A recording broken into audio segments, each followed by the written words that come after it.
One of the most prosperous business people in the US is Mark Cuban. He's well known to NBA fans because he's the owner of the Dallas Mavericks, one of the league's most popular teams lately. Due to his ownership of numerous other businesses, Cuban has a fortune in the billions of dollars. Cuban's net worth wouldn't have been as high as it is now though, if not for the Mavericks and all of their success. This video will discuss Cuban's achievements as a sports investor and how he amassed his wealth by making bets on the sports industry. These days, Shark Tank and the Mavericks are the main reasons most people are familiar with Mark Cuban. He's renowned for proposing offers with short expirations and pounces on entrepreneurs when he detects errors. His aggressive demeanor and huge ego are likewise difficult to miss. Mark is by far the most trustworthy shark on the show though, as he follows through on 87.5% of the transactions that he makes on camera. That's almost twice as much as all the other sharks, but given that he's worth $4.6 billion, which is 5 times as much as all the other sharks put together, it's not surprising that he can't be more liberal with his agreements. Although Mark frequently discusses how he had to work hard to succeed, it is never made apparent how he made his money. Looking back, Mark was born to a Jewish immigrant family on July 31, 1958 in Pittsburgh, Pennsylvania. His paternal grandfather had changed the family name from Chebaniski to Cuban when he arrived at Ellis Island. His father's family originated in Russia. His mother's family were immigrants from Romania at the same time. Mark's mother was a stay-at-home mom, while his father worked as an auto upholsterer in the US.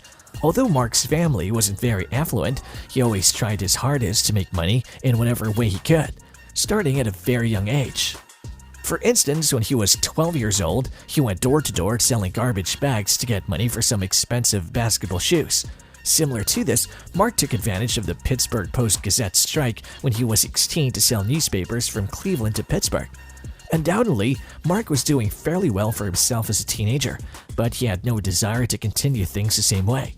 Through dedication, he would finish high school a year early and get admission to the University of Pittsburgh. Mark originally picked this college because he was a huge Pittsburgh Steelers fan, but after just 1 year, he realized it would have been much wiser to base his decision on money. Because Indiana University in Bloomington had the lowest tuition among the top 10 business schools, he decided to transfer there. Even in college, Mark aspired to be an entrepreneur. He worked in a tavern and gave disco lessons. Yet his time in academia would soon come to an end when in 1981, he received his bachelor's degree in business administration with a specialization in management. After graduating from college, Mark would return to Pennsylvania and take a position with the Mellon Bank.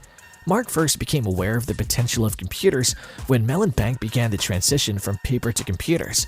Yet, Mark didn't stay for very long. A year later, Mark made the decision to travel to Dallas, Texas, where he found work as a salesperson and a bartender for a firm named Your Business Software. Even today, Mark claims that if he had to start over from scratch, he would work as a salesman during the day and a bartender at night. He would then have a consistent income from serving customers and a flexible income from selling. Sadly for Mark, he would lose his sales position during his first year of employment because he chose to meet with a client one day rather than open the store. So Mark decided it was time to launch his own business rather than hunt for new employment. Micro Solutions was Mark's first business, a software consulting firm. Mark felt that it could do it far better than his former employer, Your Business Software, and that's really all you need. The company was essentially a replica of them. The belief that execution is far more crucial than the idea is one of Mark's guiding principles in business. Everyone, he claims, has brilliant ideas, but very few of them are ever put into action. Following your passion is one of life's great falsehoods, according to Mark. He claims that if he had pursued his desire, he would have failed as a basketball or baseball player. Instead, Mark has insisted on taking advantage of opportunities when they arise, and the opportunity with Micro Solutions was that Mark had already amassed a clientele at his previous position. He only needed to persuade them to switch over, which wasn't too difficult given his hustler nature. Mark was quick to accept new technologies like remote screen sharing, client-server software platforms, and of course, the internet, in addition to developing a loyal clientele that included figures like Ross Perot. Micro Solutions had $30 million in revenue by 1990, and this outstanding success had begun to entice some purchase proposals. Also in the same year, Mark sold Micro Solutions to ComputerServe for $6 million, which resulted in around $2 million in profit for him after taxes. Although Mark was not yet a billionaire after accounting for inflation, the amount of around $4.2 million was more than enough for him. You see, Mark never set out to become a billionaire. All he wanted was to be able to enjoy life without worrying about money. And there was more than enough money, $4.2 million, to do just that. After cashing out, one of Mark's first actions was to spend $600,000 on an American Airlines Unlimited pass. This gave Mark unlimited first-class flights on American Airlines, as the name would imply. According to Mark, he utilized the pass to travel the world and party nonstop for the following 5 years. It appears that the whole cost of the ticket was only 12 cents per mile. In order to put that into perspective, consider that Mark was traveling in first class, whereas the typical flight costs about 11.5 cents per mile. American Airlines made a terrible financial decision, which is likely why they terminated the pass, which is still valid for those who previously purchased it. Mark is one of only 25 people who still has the pass as of right now. Although he had a great time traveling the world in the early 1990s, Mark quickly entered yet another industry. Mark is really open about his incredible luck with broadcast.com. First of all, he was extremely fortunate to meet Cameron, then extremely fortunate that Cameron permitted Mark to take over the business, and then extremely fortunate that Yahoo volunteered to buy the billion-dollar losing company. Mark claims that if he restarted, getting to the millions and tens of millions would not be a problem, but getting to $1 billion would require more luck. Nonetheless, Mark started spending his newfound wealth soon after the sale. He set a global record for the largest single online transaction in October 1999, when he paid $40 million for Gulfstream Jet Online.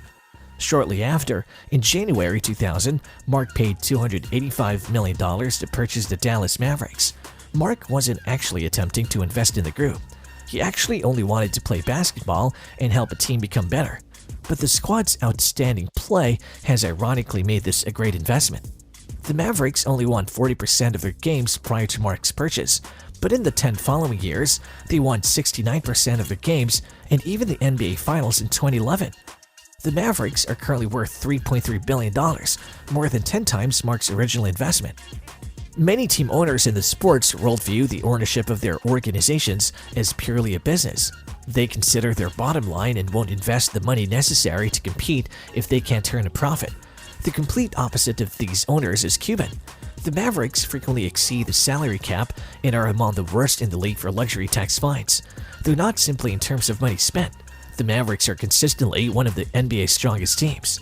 Dallas is constantly trying to get better, whether it's through trades or free agency. The same aggressive approach that helped the Mavericks win their first NBA championship will ensure Dallas' quick return to contention. Players and supporters of the Mavs can always count in competition with Cuban as owner. If Cuban has anything to say about it, it'll happen as quickly as possible. Mark Cuban's life story is incredibly inspirational. From his humble beginnings as a bartender to his eventual triumph as a billionaire businessman and owner of the Dallas Mavericks, he has shown that anyone can achieve their goals if they work hard, are dedicated, and are ready to take chances. Cuban is a force to be reckoned with in the world of sports investing thanks to his love of the game and business skills. His innovative team ownership philosophy has transformed how we view sports leagues, and his commitment to using his wealth to benefit others is genuinely admirable. We hope you have gained valuable insights into the world of sports investing through this video.